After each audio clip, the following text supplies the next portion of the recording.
Chairperson, Excellencies, friends, today we are witnessing an escalation of conflicts in which the denial of human nature is once again at the center, seriously threatening international peace and security. Many of these conflicts have their roots in racial discrimination. Far too many people are subjected to racial violence and are more likely to lose their lives simply because of their racial or ethnic origin. We are also witnessing a serious backlash against human rights, equality, and tolerance. Now, more than ever, we need a united human rights movement, one committed to respecting and safeguarding the achievements of our predecessors. Our robust human rights system was built thanks to multilateralism, dialogue, and cooperation. The International Convention on the Elimination of All Forms of Racial Discrimination, which celebrates its 60th anniversary this year, is a clear example of our common commitment for equality. As we celebrate the 21st March, we must honor the struggles of our ancestors, of the South African people in Sharpeville, who peacefully protested against the apartheid past laws and were shot by the police. Let's also remember the civil rights movement in the United States of America, their protests for the abolition of racial discrimination, the enslaved people who upraised for the freedom in Haiti, and their significant contribution to global history. We must also take a moment to reflect on the enduring legacy of colonialism, which left deep scars across the world. The fight for freedom and equality has been shaped by generations of resistance against colonial rule and its aftermath. From anti-colonial and independent movements in Africa and Asia to the Caribbean and Latin America, these battles were not merely for sovereignty, but for dignity and justice. They remind us that the pursuit of equality is inseparable from the dismantling of structures built on oppression, exploitation, and systemic racism. As we pay tribute to these legacies and to the many other struggles around the world in which men and women sacrifice their life for human rights, we are also called to continue their work by addressing the lasting impacts of colonialism and all forms of discrimination, striving for a world where equality and freedom are not just ideals, but realities for all. Chairperson, Excellencies, allow me to present to you the report of the Intergovernmental Working Group on the effective implementation of the Durban Declaration and Programme of Action on its 22nd and intersessional sessions, as contained in Report A79304, submitted to the General Assembly last November and transmitted to the Human Rights Council through Note A HRC5875. The sessions were held from 8 to 9 February 2024 and from 20 to 24 May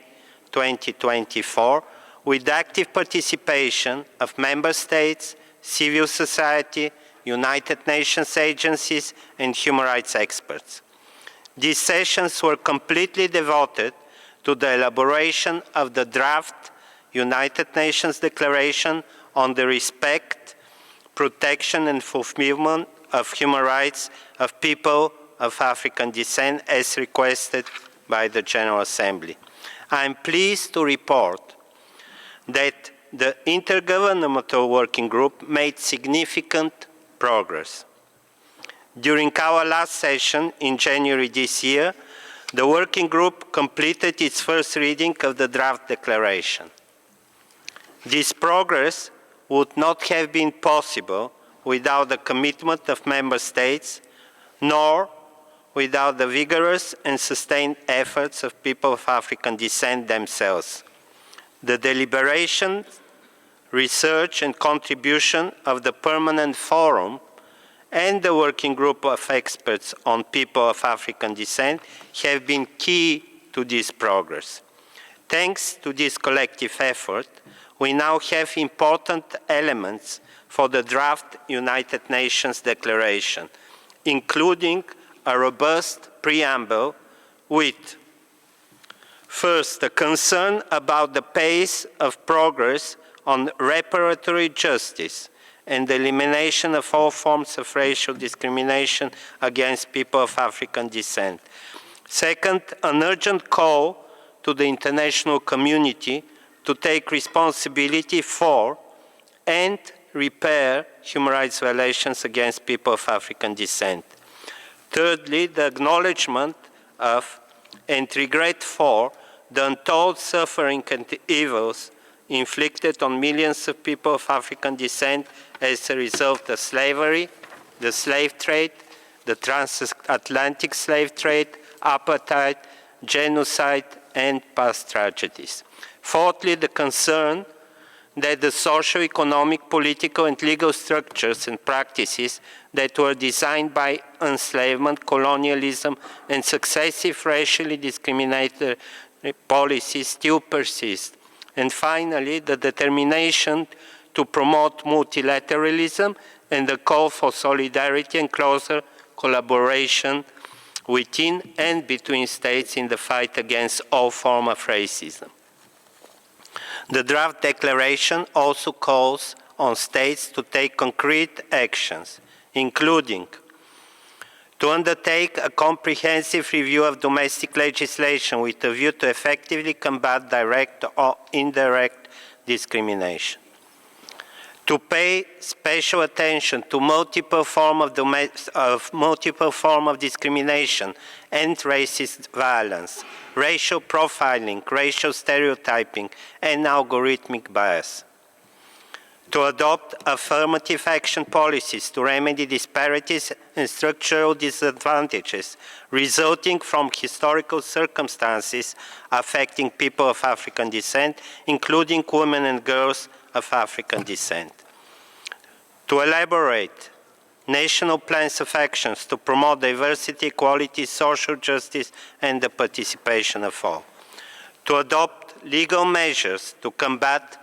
the dissemination of ideas based on racial superiority or hatred, incitement to racial hatred or violence,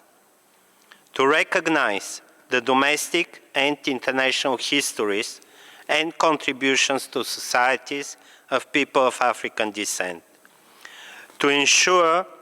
that education systems do not discriminate against children and young people of African descent and protect them from negative stereotyping, stigmatization, and violence from peers and teachers, to create equal opportunities to enable the full, equal, and meaningful participation and leadership of people of African descent. Excellencies, despite these important advances, we still have a long way to go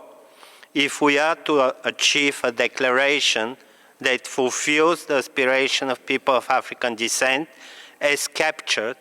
in the submission of the Working Group of Experts and the Permanent Forum on People of African Descent. The declaration is a decisive step towards reconciliation, respect, and peace, a declaration that addresses the right to justice and material and moral reparation for the damage caused by transatlantic slave trade, enslavement, and the prolongation of its present consequences must be our collective aspiration. Thank you.